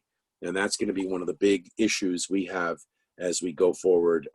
So yes, re-onshoring and other factors could be inflationary. COVID could result in lumpy price movements, but I think you will see the technology pricing cycle will also be a major factor that should help keep prices lower because we're becoming more productive. Terrific, terrific. So I'm not sure who to address this question to specifically, so I'll throw it out there and see who's interested. I have been advocating stress testing the supply chain, thus identifying where goods are coming from by product, sector, and company. For publicly traded entities, financial market pressure would keep them focused on diversifying the supply chain. And that, of course, arises from what we witnessed during this pandemic as we realized that we were unable to get certain things and from everything from the medicines we needed to the toilet paper we needed, right? Anybody want to comment on stress testing the supply chain so that we sort of know, I guess we have a better sense of where goods are coming from and what we have and so forth? If I could just say something, Ken. Yep. Are we still? Yep. There you go. No. And let me. I go back to when we were told that Japan could do everything better than we could, and there's no way we were going to compete with them. And this is true at Caterpillar. For a while there, we were just saying it's on the value of the dollar. There's a lot of macro reasons why we can't compete. And then at one point we had an epiphany, and we said, we started sending some people over to Japan, and we had a joint venture with Mitsubishi Heavy Industry. And we said, they are actually doing things differently. They're doing this thing called just in time. They're doing kanbans. They're doing cellular or manufacturing. And it was sort of an aha moment saying, we can start learning from them. We're not always the smartest people in the room. And over time, we became far more competitive. So, and what happened to Caterpillar migrated across all of manufacturing, and just in time is taught at every university and every business school in the country. And the notion that inventory is the enemy is baked into our very DNA. Now, in the last year, maybe the last year and a half, the notion is no, just in time is a risk that's unacceptable. And you have to have inventory. And even if that is exceedingly expensive, you need to mitigate risk, and you have to have just in case inventory systems. Now, that's going to last as long as you don't have warehouses filled and nobody's in a crisis mode. And at which time, certain companies will start migrating back to just in time, and they will have a competitive advantage until there's another crisis. So, this is going to be a moving target. It's going to be fascinating to watch how it plays out. But, and part of that is doing a risk assessment. And over the short time period, that's clearly going to be needed. And then at some point, people are going to try to reduce the costs associated with such remedies. And we'll play it by ear from there. But I totally agree with Luis. The technology is the big factor that's going to put pressure on inflation. Negative interest rates may be the biggest factor that puts incentive into having a renewal of inflation. Okay. Anybody else there? If not, I've got a couple more questions here. A couple of questions about foreign trade zones, FTZs. I don't know who has a lot of expertise in that area. But one is, can we leverage the pharma hub and combine FTZ benefits, given that all of Miami-Dade County is a FTZ zone, also helps with supply chain. And anybody want to jump in on foreign trade zones, either JP or Romaine or anybody there? I'll start off. I think foreign trade zone is a big advantage, especially at this time. You know, cash is queen, so it's a way to defer payment until it actually leaves the foreign trade zone. So I think you're going to see more of that with the pharma. We certainly play in that arena. We have foreign trade zones throughout the United States. Okay. Yeah, I totally agree with that. Yeah, I totally agree with that. I think that it's a big plus, you know, to have the FTZ zone, and partly in Miami. Okay, and the idea is that, and Bill just said it also, inventory is going to increase now. And you know, there's no choice. You know, I don't want to be just on time, particularly on the pharma or in the food side. You know, it's like I'm gonna have to stack up a little bit more. Easy zone is going to be fantastic for this kind of thing. You know, and to go back to the stress test of the supply chain. Why do you think that growers are throwing stuff away right now? Is because they cannot have access to a refrigerated trailer. Okay, so everything's have to be built up, of course, and I cannot build up inventory of fresh strawberry, but I can build up, you know, on frozen strawberry or things like that. So, or I can build up on pharma product. So that's the idea about it. I think that I love the idea of the FTZ zone for the FTZ zone for Miami, and particularly it's a plus for the hub in the future. Yes. Terrific. A couple more questions on China. Not surprisingly, China is top of mind with a lot of us, and there's a big part of this. So one is keep in mind that the trade war with China has allowed China to benefit with greater access to the U.S. market at the sacrifice of U.S. exports and not having access to China's market. The second one in that space is China has almost achieved the full destruction of the manufacturing basis of the Northern Triangle of Central America, Honduras, El Salvador, and Guatemala. What is the opinion of Joe Rasco in particular on nearshoring and the effect it could have in reducing the flow of human migration for jobs? And I presume that means to the United States. So why don't we start with Joe, if you want to jump in on the China question a little bit more. I'm sorry, what exactly was the... So the second part of that was that China's had a tremendous impact on called the full destruction of the manufacturing basis of 3 Central American countries, Honduras, El Salvador, and Guatemala. And what is your opinion on nearshoring? And could it have a positive effect in reducing the flow of human migration, I presume, to the United States for jobs? In other words, is there a benefit to the U.S. If there's more, you know, if there's less coming from China and some of that goes to Central America? I have to remind people, when we talk about China, we imported $500 billion of stuff from China in 2019. To take all that and place it somewhere else is not an easy or quick thing to be done. But right. Go ahead, Joe. Yeah, no, and I think if you look, Ken, clearly China is a major competitor, but a major supplier and producer that we do trade with. And I think that cannot be easily replaced. If you look to people who manufacture in China, when the tariffs began, we started talking with our clients, and clients said, well, people who were making small amounts of goods were sort of quick and nimble to shift, and they were able to go to other countries. There was Vietnam, the Philippines, etc. But people who make tremendous amounts of goods, it's hard to reproduce what China has in terms of scale, scope.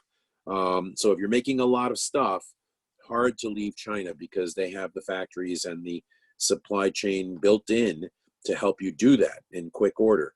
And to go to smaller countries where they don't have the infrastructure in place, really hard to pull off. So that's problem number one.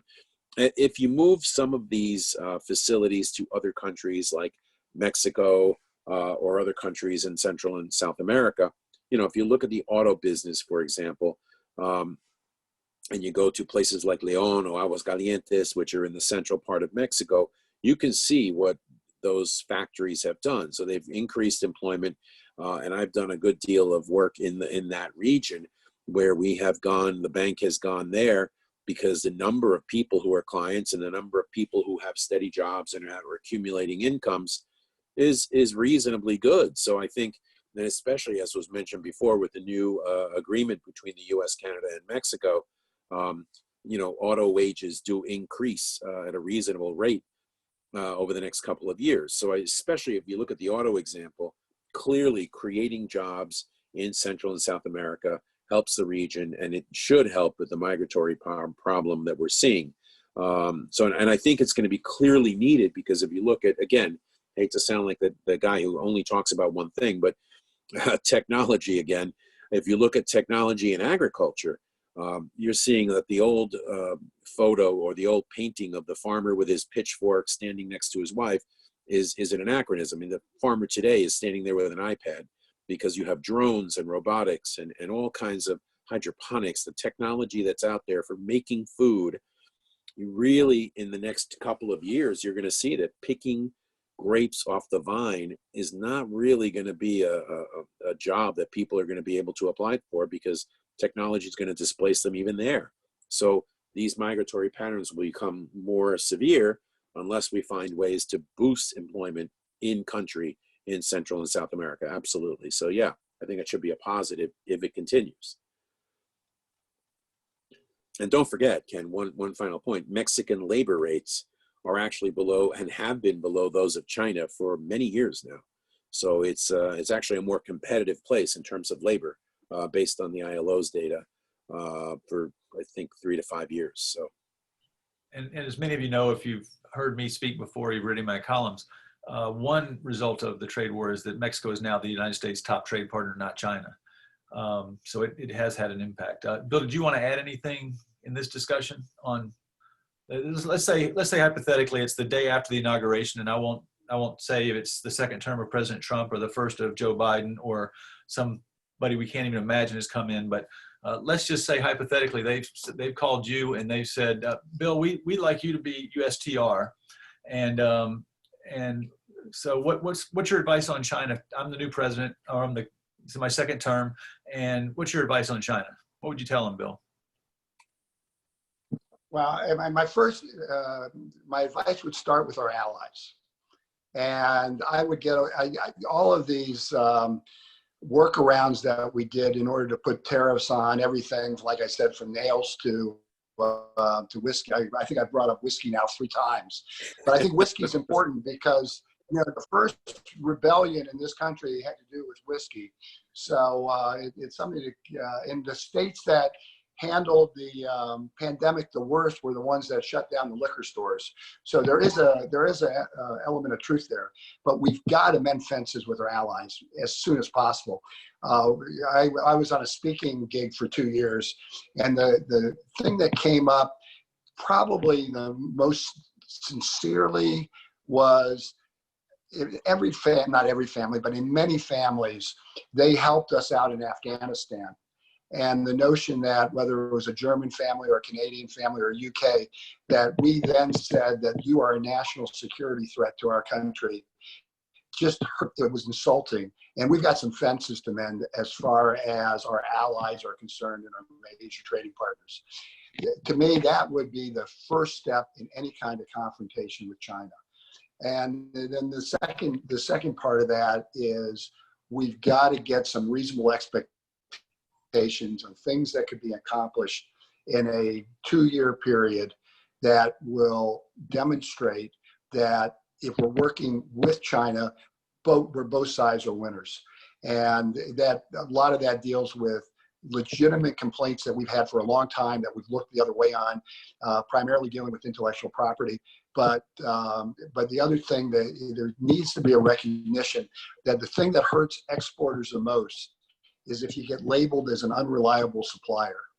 And because of this trade war, both sides are being viewed increasingly as an unreliable supplier, and we've got to have a much more respectful relationship. But the first thing we got to do is we've got to mend fences. And now maybe one for maybe for all of you on some level, just sort of opinion, but certainly Romaine, certainly Jose, and possibly JP. Maybe I'll start with JP because maybe it seems like the least obvious place. The question is about e-commerce. does e-commerce play a role in pharma and perishables at all? Absolutely. Okay. You know, The question is that going to continue to grow, continue to be big, or is it going to diminish when we get back to wherever we get back to? well, you know, it's interesting, Ken, because my job every day is to design systems for home delivery mostly, okay, for pharma and food, you know, home delivery and prescription drugs, temperature sensitive one or not. Since the pandemic has started, we have not been only a single day that we took off. It's every single day we have requests for people that want to have, like, now they're looking, it's like I have no choice. I have to reach my customer and I have to ship, you know, online and all these things. So we ship everything. And I'm not kidding, you know, like I just finished a package for a 2-pound stick of butter, you know. So now we are shipping butter and individual butter. And so all these things are amazing. It's like it's nonstop. But I want to tell you something that is really funny with this COVID-19 is the fact that people relate COVID-19 with the environment, you know, and so the e-commerce, people start to say, I want to have a sustainable system so that people can recycle or compost it or dispose it biodegradable. It's nonstop. It's like every single company now are asking, you know, we don't want styrofoam box anymore. We don't want this anymore because we have to take care of the planet. So people associate, you know, COVID-19 with, we have to take care of the planet because COVID-19 is one thing, but if we mess up with the planet, it's going to be even worse. And so the e-commerce for us in the food and pharma has been crazy increase, you know, but also this aspect of sustainability that we have to take care of now. Yeah, so that's great. I'm sure Romaine and Jose probably have some opinions there as well, but you sort of touched on something that I think that Jose has previously mentioned is, and it was a question, the creation of new jobs that come out of any kind of a crisis or any kind of a situation. So now you say a number of your clients are saying, what about environmentally friendly solutions, right? So Romaine, any thoughts in this area? Sorry, I had muted you, I guess. There you go. You're back off. So yeah, e-commerce is going to continue to grow. And I absolutely, the number one thing when you sit in front of consumers, our clients, is the ecosystem. How are we going to improve the ecosystem? How can we make reusable cardboard boxes? How, you know, I was with a company in Nashville 2 days ago. We're trying to get rid of the wood pallets out of the freight business. And we're on the cusp of something right now, but it's all about the environment. And I think you're going to see a bigger play on that, and how, even though, you know, we've taken fuel off the road, absolutely, but there's parts we put fuel on the road with the e-commerce movement. So how can we be more fuel efficient with the e-commerce boom? How can we be more economical with reusable type delivery boxes, so forth. So you're going to see a big shift in that, reusable containers, especially with, and people want it. And if you really look at the expense of it, it's not that much more expensive. Terrific. Jose, from a strategist, economist point of view, do you look at e-commerce and how do you view it, and how does it play into how you think about financial investments and so forth? Well, I think the 2 points you mentioned, first of all, e-commerce, clearly the digital consumer and consumption of not just physical goods, but the consumption of digital goods and services is about to explode on the upside. So yes, e-commerce, I agree with Romaine and the other speakers that I think e-commerce obviously continues to expand. It will not decrease after COVID. In fact, it will expand even more rapidly as 5G takes place. That's number one. On the sustainability side, I think it's fascinating. Don't forget, Ken, you know, I didn't know you back then, but I've known you for a long time. In you know, 10, 12, 13 years ago, I led the team at Merrill Lynch that created the concept of impact investing. So I'm familiar with sustainability, very familiar with it. And I think if you look at what we're talking about, and the inventory question before us, you know, you don't want to have just in time, you want to have just in case inventories. I love that expression. I'm going to steal that, in fact. So be warned. But just in case inventories is because you need sustainability of the system. And so sustainability of the system can also factor in if you look at what they call the green economy, right? Jeremy Rifkin wrote a book last year looking at the new green, or the Green New Deal, he called it, incorporating sustainability into the current system of capitalism, making us more productive, more efficient, and lowering the cost structure while we're improving the planet at the same time. So again, that convergence of technologies is allowing us to do that. 20 years ago, Romaine's right, these things were probably a lot more expensive. Today, they're pretty much at cost or even cheaper in some regards. Right, exactly. So, and I think, one good example is a friend of mine is in the waste business. So he's in a what they call mass burn technology. Mass burn technology was they would just take your garbage, dump it, and then burn it. And that was a very dirty business, in many ways. But it was a very dirty business in terms of the environment. Now, that is one of the cleanest businesses on the planet because the pollutants are zero, and you create byproducts of gypsum, which can be used to build houses, and you can even put a desalinization plant on the back end from the steam. You can create potable water. So that's an example of what Romaine's talking about, that you can incorporate sustainability into the business model, and you improve efficiency, you get more productive, and in fact, you also make yourself safer to any of these, exogenous shocks like COVID, right? So within this question, there was someone referred to CBP, Customs Border Protection's new entry Type 86 pilot. If anybody is familiar with that, and I'm not, they might want to address that. Does South Florida stand to benefit from this? Anybody familiar with the Type 86 pilot? I am. There you go. What it is now any gateway or port, you can clear it, a air product via a Type 86. Previous to that, obviously, Bill mentioned our competitors. He said the F word to me, FedEx. They had a Sorry about that. And you said the F word to me. But it's okay. So that FedEx could only clear in Memphis, and they had another gate. UPS had Louisville and Ontario. Well, they made a change with the ports that in any airport, this Type 86 you can clear. But obviously, there's some challenges because it's got to be a de minimis under $800. So there's going to be some changes with this because the government officials are starting to see people aren't transparent with that $800. You'll see $799, but the problem is you don't have enough Customs Border Patrol inspectors to control this movement. So what you can do is on a Type 86 you can move in. Let's say you have the high-end Nike shoes that are $700. You can move in 500 of them, clear them at one entry, but they're all under $800, and there's no duty and taxes on it. That is a clearance 86, and it continues to grow and grow and grow, where Customs Border and Patrol can't keep up with it.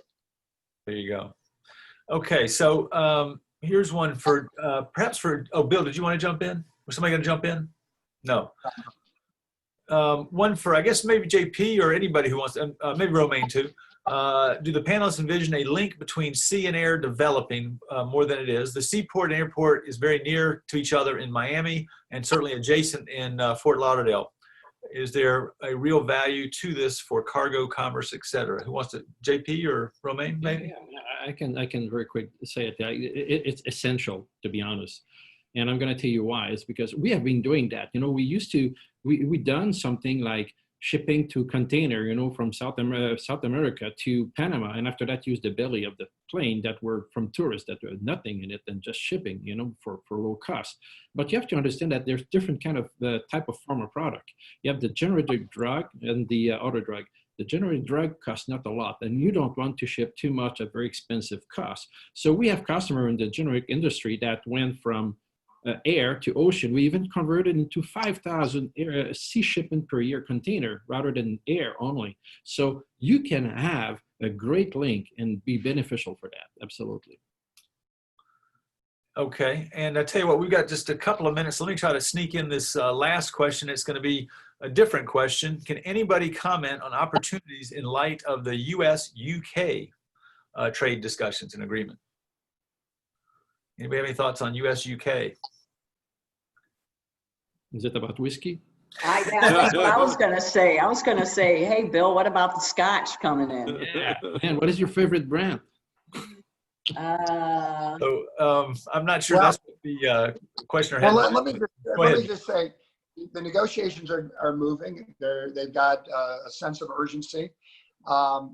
Trade with UK is remarkably balanced. You know, it's I think the UK is our 5th largest trading partner, and there's a slight deficit, but it's very slight. You know, the issue that will probably be the most difficult is dealing with issues of agriculture, and that tends to be true all over the world. But that could be the thing that actually slows up the negotiations. But we are going to have a trade agreement, whether it's a true free trade agreement or not. It's going to greatly liberalize trade, and I'd be surprised if it gets done real soon. But it's something that I think is worthy of planning. And let me just say one other thing before we conclude. I've always found that one of the most important things you can do as far as being successful in your career is have sources of information that are sort of unique or exclusive. And what I've found is one of those sources is working with WorldCity. And I'm not just saying that to make Ken feel good, but I was in Laredo right after the month that Laredo beat LA as the biggest port of entry in America. And that had to do with the China imports being slowed because of tariffs and the Mexican imports being accelerated because of concern about an immigration tariff. And actually that gave me a unique perspective that none of my colleagues had. And most recently, just last month, O'Hare was the #1 port of entry because of drugs to fight the coronavirus coming in from Europe and Canada. And I mean, China is always LA is always the #1 port of entry. And last month it wasn't. And these are facts that allow you to run your airport better or run your port better. I mean, whenever you can get unique sources of information, you want to jump at it. And I just want you to know, I've been stealing Ken's lines forever. So feel free to use, just in case, all you want. But this is a unique source of information and well worth the cost. In fact, I think you should be charging more for it. Hey, Ken, I got to get on another noon call. Hey, Yep. Bill, my favorite scotch is Bunnahabhain. Try it. It's wonderful, okay? Panelists, it was great being with you guys. Loved it. Wish I could go out and have a cheers with you later on tonight. Take care. Thanks so much, Romaine. Bye. Take care. Romaine, take care. Give my best to the gang. Okay. Thank you. Take care, you guys. So, Bill, my fear is that that's going to really cost me an expensive lunch somewhere at some point, but totally uncalled for, but I appreciate it. Are there any closing comments that JP or Jose would like to make before we call it a day? If nothing, it's okay. I'm not asking you to, but I think we've had a wonderful discussion today. Thank you again to Jose Rasco, Romaine Seguin, who just left us, obviously, to buy some scotch or something. She said she had to make an important call, but I think she was going to buy scotch. All those references by Bill. To Bill Lane and to JP, it was really a wonderful discussion. I hope all of you who are on the call enjoyed it. I just want to remind you that in the mail within the hopefully next week or so, you'll get your copy of Miami International Airport trade numbers and Port Everglades trade numbers. We also put out publications, several in California, quite a number in Texas. We do 4 or 5 publications. What did we do this year? 5 publications in Texas this year, I guess. And obviously, I cannot close this without once again thanking our terrific sponsors and supporters, MIA, Port Everglades, Trade for America, our partners, the World Trade Center Miami, FCBF, Florida Custom Broker and Forwarders Association, and the Beacon Council. We hope you enjoyed it, and we wish you a wonderful weekend. Thank you to everyone. Thank you, Ken. Bye now. Thanks, everyone. Thank you. Nice meeting you. Take care, JB Jose. Take care. Nice meeting you.